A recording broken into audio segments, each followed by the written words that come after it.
C'était le 8 octobre dernier. L'ambassade indienne était la cible d'un attentat à la voiture piégée. 17 morts, une attaque revendiquée par les talibans. 5e attentat en 2 mois à Kaboul, signe de la recrudescence des violences en Afghanistan.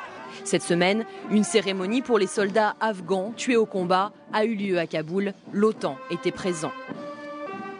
Nous honorons la mémoire de ces héros quand nous décidons de marcher dans leurs pas. La plupart du temps, ce sont les forces de l'OTAN qui sont visées. Mais les civils, eux aussi, sont victimes de ces violences. Cela fait 30 ans que l'Afghanistan vit dans un état de guerre permanent. En février 1989, les troupes soviétiques se retirent du pays après 10 ans de combat. L'URSS avait en 1979 imposé son propre régime. Les Afghans sont entrés en résistance. Ce fut la première guerre d'Afghanistan. Après le départ des soviétiques, s'ensuit une guerre civile. Les talibans s'emparent des différentes provinces. Ils prennent le pouvoir en 1996. Le pays doit appliquer la charia. Puis il y a eu les attentats du 11 septembre 2001 et l'Afghanistan a été de nouveau en ligne de mire. C'est la seconde guerre, celle contre le terrorisme. Les États-Unis en tête, soutenus par l'OTAN, traquent Ben Laden, Al-Qaïda, les talibans. En quelques mois, le régime taliban est renversé, mais les combats se poursuivent. L'assaut aérien a été un vrai succès. J'ai pu remarquer à ce moment que l'ennemi dans cette région a été très surpris par notre audace. Cela fait 8 ans que la guerre perdure, pas de solution en vue et toujours pas de Ben Laden dans les filets. Le pays vit dans le chaos.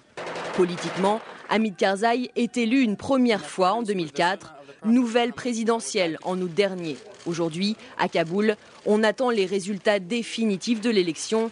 Il y a eu des irrégularités au profit d'Hamid Karzai. Peut-être faudra-t-il un second tour. Cette instabilité politique inquiète, la recrudescence des violences aussi. Faudra-t-il une montée en puissance militaire? C'est la question que se pose Barack Obama. Le président américain a réuni son conseil de guerre et tente d'établir une stratégie. Notre principal but reste d'évincer Al-Qaïda et ses alliés extrémistes qui peuvent attaquer les États-Unis ou ses alliés. C'est notre principale mission. Barack Obama va-t-il céder à la pression militaire et envoyer de nouvelles troupes? C'est ce que voudrait le général Stanley McChrystal, commandant des forces internationales. Certains envoient déjà de nouveaux soldats. Le Premier ministre britannique Gordon Brown va dépêcher 500 hommes de plus. Pourtant, pour d'autres, surtout ceux qui sont sur le terrain, la solution n'est pas militaire. La situation est grave et désespérée. C'est une urgence majeure.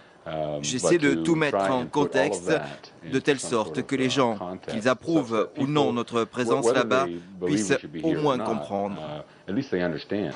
Comprendre que le pays, aux prises aux attentats, sous contrôle militaire permanent, ne peut pas aujourd'hui maîtriser totalement son destin.